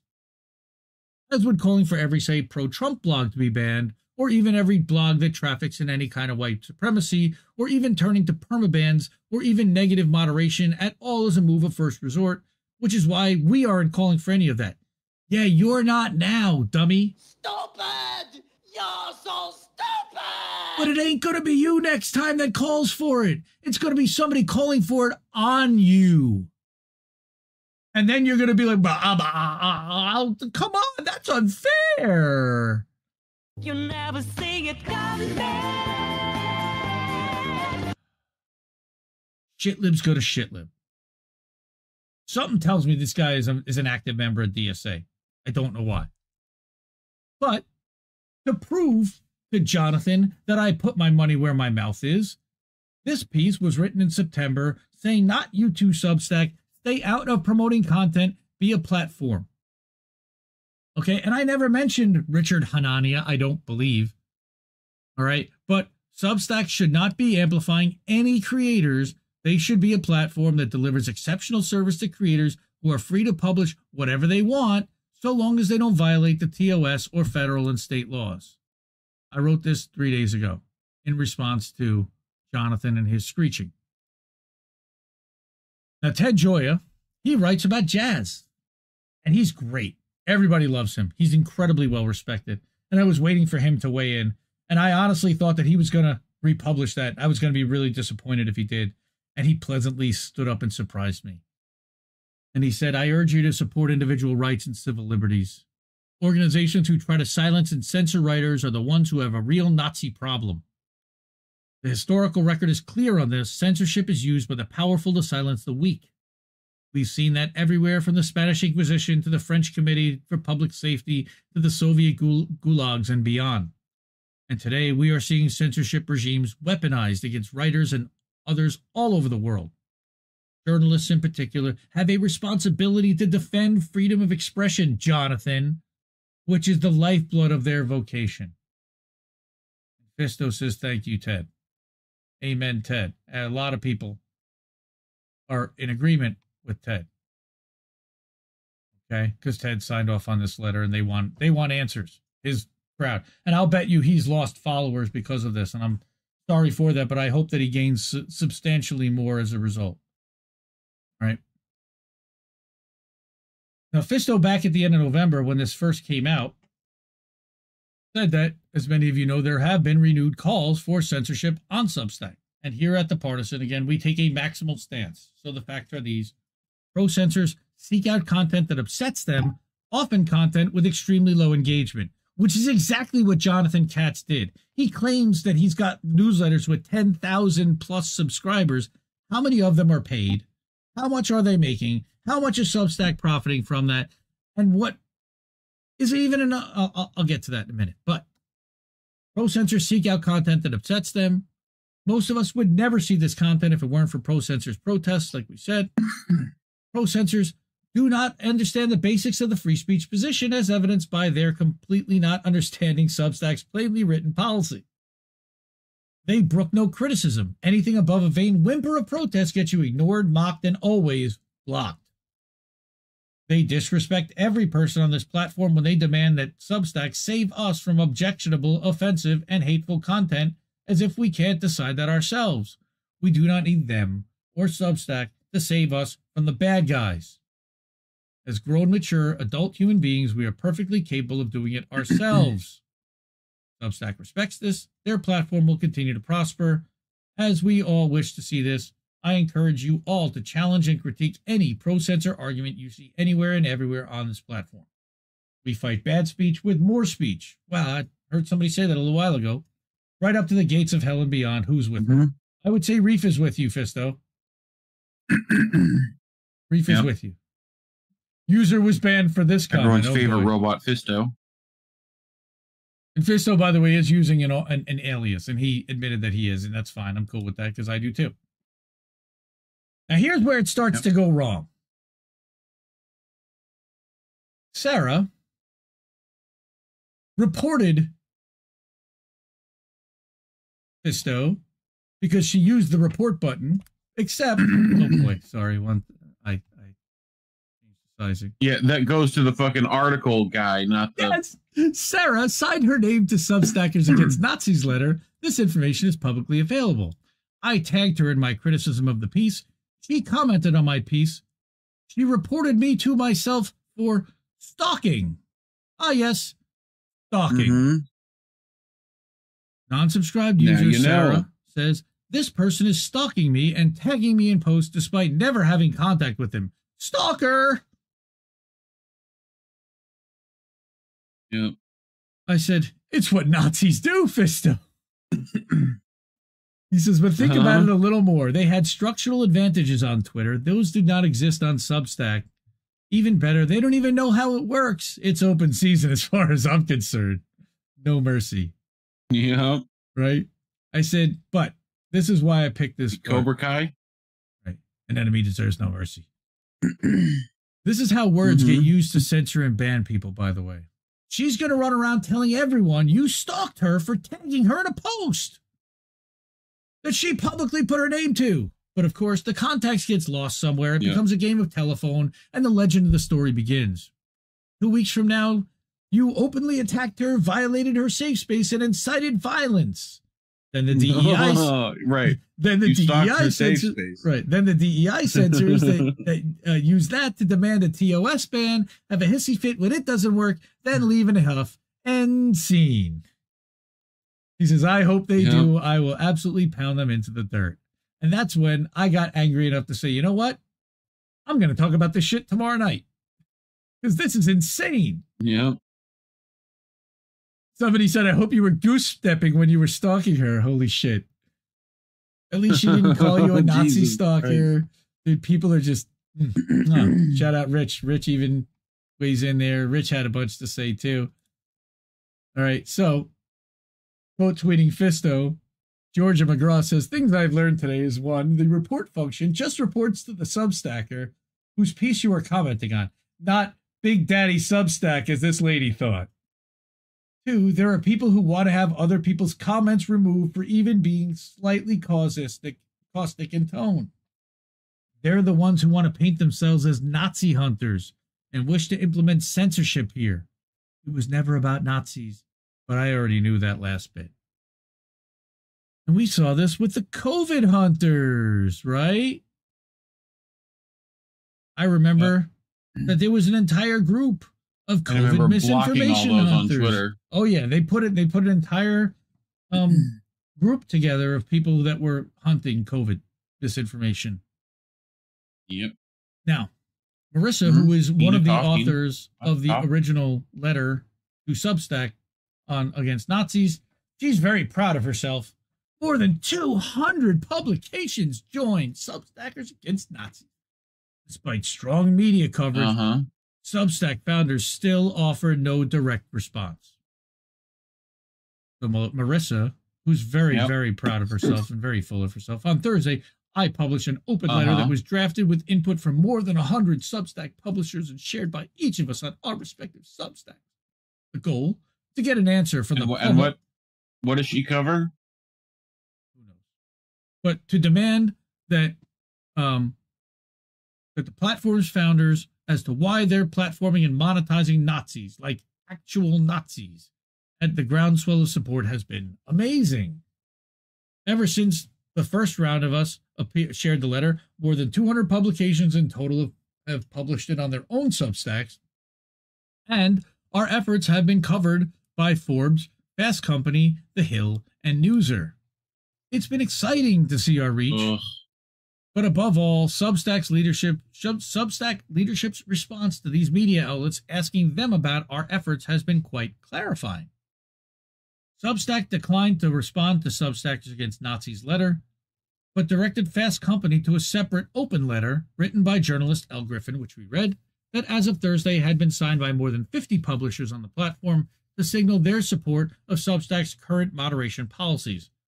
The list of signers included Matt Taibbi, Free Press founders Barry Weiss and Nellie Bowles, and the biologist Richard Dawkins, among others. Substack also gave Fast Company a statement echoing what it told The Atlantic, which is that they're a platform built on freedom of expression and helping writers publish what they want to write. Some of that writing is going to be objectionable or offensive. Substack has a content moderation policy that protects against extremes like incitements to violence, but we do not subjectively censor writers outside of those policies. She says that, again, we're left to wonder if being a literal Nazi who supports Nazi policies and encouragingly posts Nazi imagery isn't an incitement to violence, then what is? So she posted to Substack Notes on Friday with a simple idea that if you're fine with Nazis on the platform, just say so. So again, reversing it and saying that, no, I'm not fine with it. I just can't ban it. Right? Right. It's been frustrating to see how many people are willing to offer complex explanations for a fundamental concept. Nazis are fine by me. No, it's not that concept. So I decided to strip it down to its core. And then one of the signers of the counter letter that Substack leadership is actively promoting to media said it plainly, that they're fine with Nazis on this platform. In some ways, it was a relief. No more bloviating, no more talking about the thing we all know the signatories of the other letter really mean. So now, this person now just put words in the mouths of every other person that signed the letter, and now she's saying that Matt Taibbi's okay with Nazis on this platform. By association, because they all signed the letter. He's a useful idiot for Nazis. Well, he does own a podcast called Useful Idiots, but that's beside the point. Yes. At least from here, we can have an honest conversation. Substack still has yet to respond directly to this group of crybabies, despite the letter personally being emailed to them Thursday morning. Wow, because they don't get any other emails on a Thursday morning. Until then, we'll watch the participants continue to roll in and plan our next move. Dun, dun, dun. And if you'd like to join the effort, here's my email address. Don't email her and tell her that this is completely wrong, censorious, and crazy. And a couple of especially writers, on Thursday, don't do that. A couple of writers that I've been very disappointed to again see agree with this, like Andy Adams, who's a great photographer, and he just wants it to be peaceful and nice on Substack. He's a photographer. He doesn't want to see Nazi stuff. I understand. All right, but this is bigger than just you not seeing Nazi stuff. This is about them demonetizing a creator that Marissa, or that Jonathan Katz decides is a Nazi. Okay? Is C.J. Hopkins a Nazi because he published a book that has a surgical mask that has a swastika on it talking about the Nazi tactics of Germany during the lockdown in 2021. Is he a Nazi? These people would say yes. The German government, apparently. They would say he shouldn't be monetized on Substack for that. And they can fuck off. Oh. And it's made me fucking angry as shit. Because it's almost midnight and I'm still hopping mad about it. So, here's someone that I disagree with. And here's the point, is that I am agreeing with people who I usually disagree with because we are aligned when it comes to free speech. I agree with libertarians. I agree with everyone when it comes to free speech. I'm not an absolutist. I'm agreeing with sticking to laws and terms of service. If being pro-Nazi on Substack was so lucrative and profitable, then the place would be crawling with them. You would have all sorts of players from the industrial censorship complex getting in the game, leftists too. Nazi party people holding elected office anywhere in the U.S., 0. Well, I would say it's 1. It's Paul Gosar. Current elected positions in danger of losing an election to pro-Nazi candidates, 0. If these people are so dangerous, then why does the FBI have to infiltrate their groups in order to plan and assist them in their idiotic criminal actions? We are being manipulated by playing into this nonsense. Looking at you, lefty. Now, again, Spandex is obviously a right-winger who says that Democrats are lefties. Democrats are right-wing authoritarians, not independent and not leftists, and not the Serenity now! Not the SJW. I'm demanding control over your speech. There are actual principled leftists. Labels are bad. Stay independent. Correct, and that's what we are. We're independent, but we are to the left. Now, in conclusion, I have some serious questions myself for notes. And everybody who signed this letter. Until he published in the Atlantic, did you have any idea even who Richard Hanania was? Or if there were any other Substacks active that you might not want to be on the platform? I guess is no. Nope.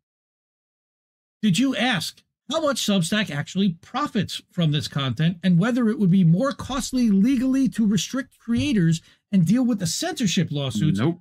Or allow people the leeway to self-manage the platform?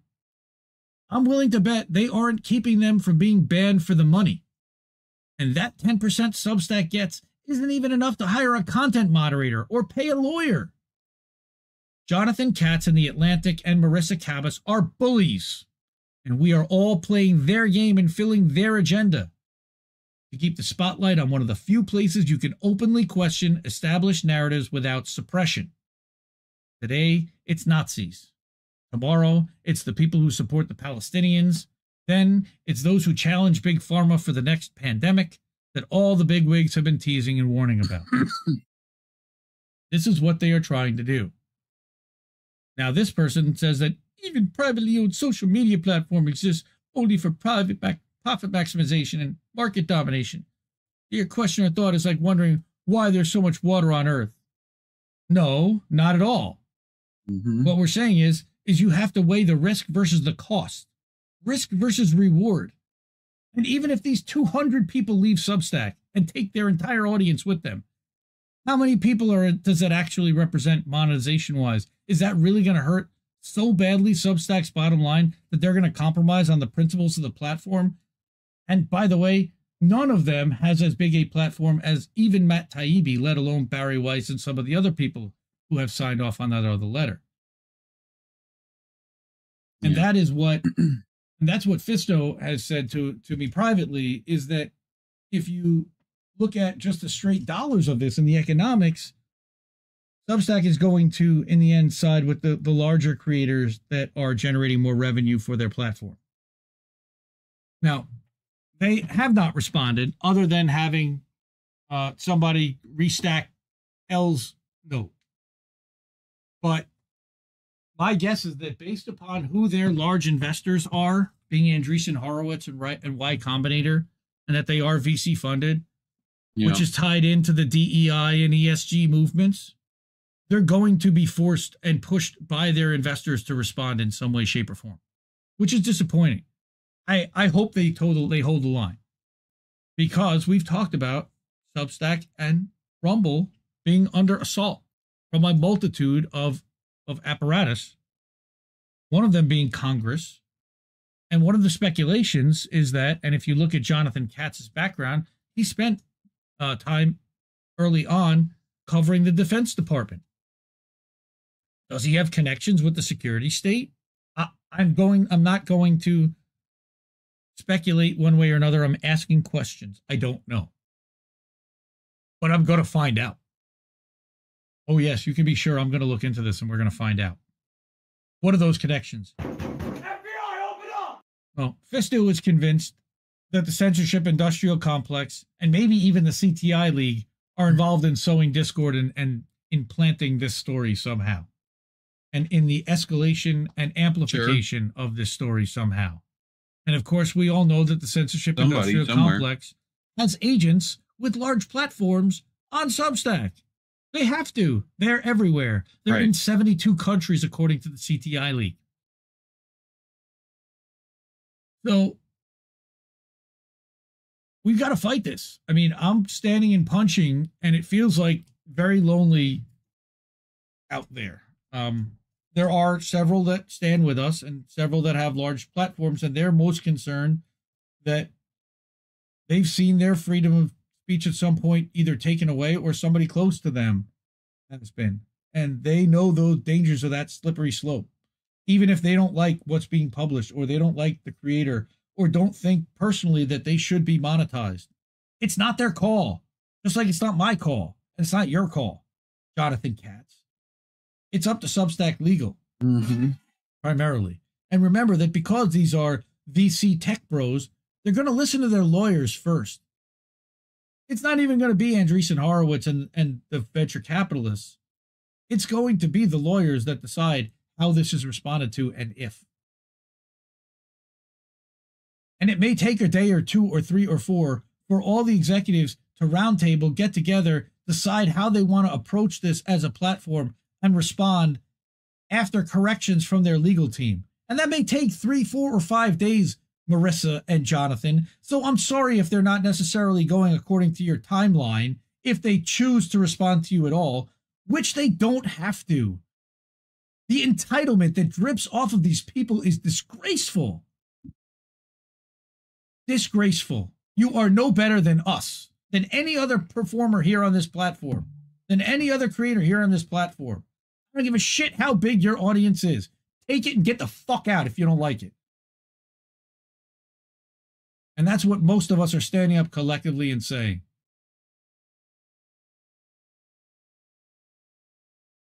So, I don't know how many of you spend any time over on Substack Notes. I actually do like it as a social media entity. I've met a ton of really cool people and found a ton of newsletters and a ton of different writing and people that I would never have found otherwise if it weren't for that new medium that opened up in April. I've been a big embracer and fan of that system. And if I really want to, I can block Jonathan Katz and I can block Marissa Kavis. I'd rather fight with them because I don't want them running around spewing this bile unchallenged. But that's up to me. Yep. If it's bothering my mental health so bad that I can't get past it, I can block their ass and move on. And never have to worry about it again. That's the beauty of what this platform has created for everyone. So, this was a one-story, really a one-story story tonight, a one-story show. But it featured a lot of different articles from a lot of people you may not have already heard of. And that's one of the things I love to do here. I love showcasing independence. I love platforming people who write over on Substack. And I like making fun of people that are trying to come after us and censor what we're trying to say, think, and do. And steer that narrative management on behalf of the Atlantic. We see you. Yes, we see you. All right. One more time, I'm going to put up the donate links. If you guys could really hook us up, I really appreciate it so much.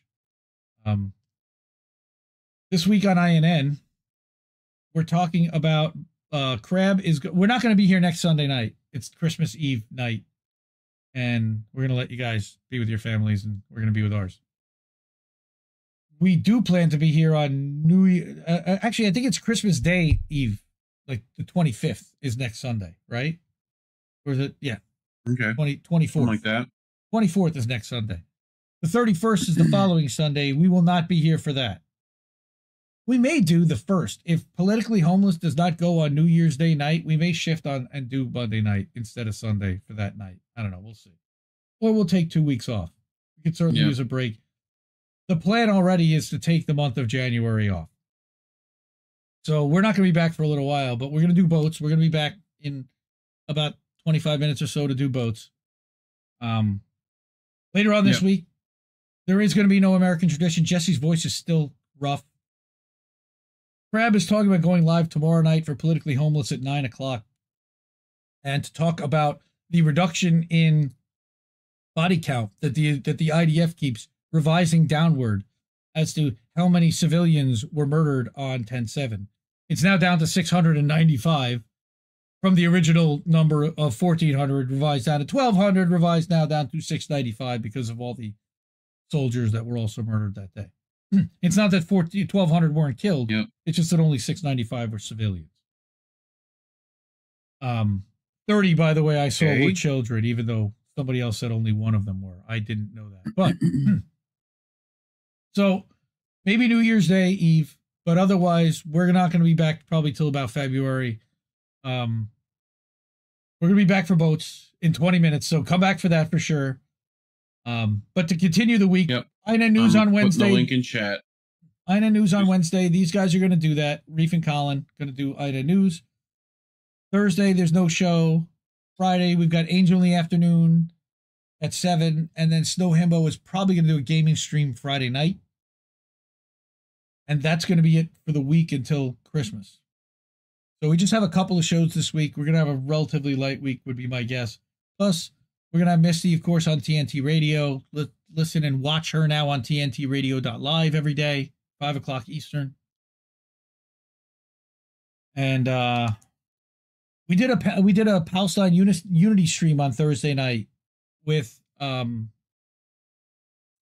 Freeman and Yeti.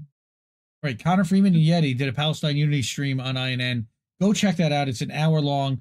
Yeti's camera was crappy, but the conversation was excellent. Connor really dug it, and I really appreciate it and thank him for coming.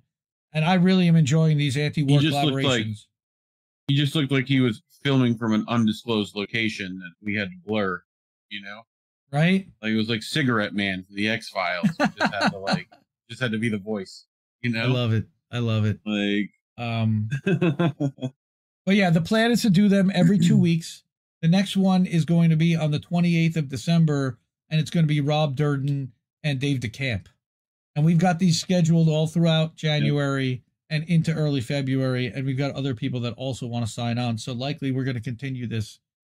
Hopefully Palestine will stop being bombed at some point, and we can shift the focus of this Unity stream to something else that we align on, whether that's Julian Assange or legalization of cannabis or any other issues that we align with the anti-war people on. Or we can talk about geopolitical issues that we align on, which there are plenty abound. Like and those guys a we'll, lot. We'll convert them to our dirty, dirty communism. Yep. You know? That's right, Forest Mommy. Are you listening? Yep. All right. We'll be back in about 20 minutes. I'm going to go take a bong hit and do the bathroom thing, and we'll be back for boats, and we'll have some fun. Intermission, everyone. But thank you to everyone, hey, if this is our last stream of the year, I love you all. I appreciate you all. And keep supporting independent media. We need it more than ever. And fuck censorship. Yeah. Yeah. Keep listening to what little boats have to tell you. Good night, everyone. See you in a bit. Ciao, baby. Indie News Network, collaborative family of independent content creators. Co-hosted normally by me, Indy. I'm founder and editor of Indie Left News and Indie Media Today. I got Reef Breland sitting next to me. At Kennedy News. Is Andrew Rivera on The Handsome Cynic? Politics and survival. My name is Jesse Jett. It's American tradition. What's up, Space Monkeys? Welcome to Political Fight Club. I'm Robert Durden. I mean, I mostly make art for INN. Big Man Crab Joe. Keep up those great videos. Hey guys, it's Yeti. Coming at you. Hello, my name is Lucy from Blue Moon Red Wine. This is Chris Legion.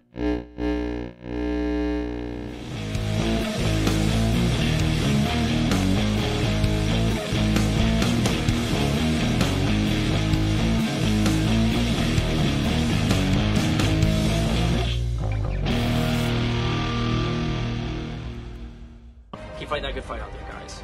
I'll talk to you later. Who are these people? I think I liked it better being blind, when I couldn't read between the lines, and when I couldn't see the cracks in the structure that lay bare before me the whole time. I think I liked it better back when I suspended disbelief and swallowed pride. I thought I knew the difference in the red from the blue, but they both bleed us so dry. They both bleed us so dry. My favorite songs don't hit the same way. I get to the end of a 4-minute track and I'm only looking back thinking, what did they actually say?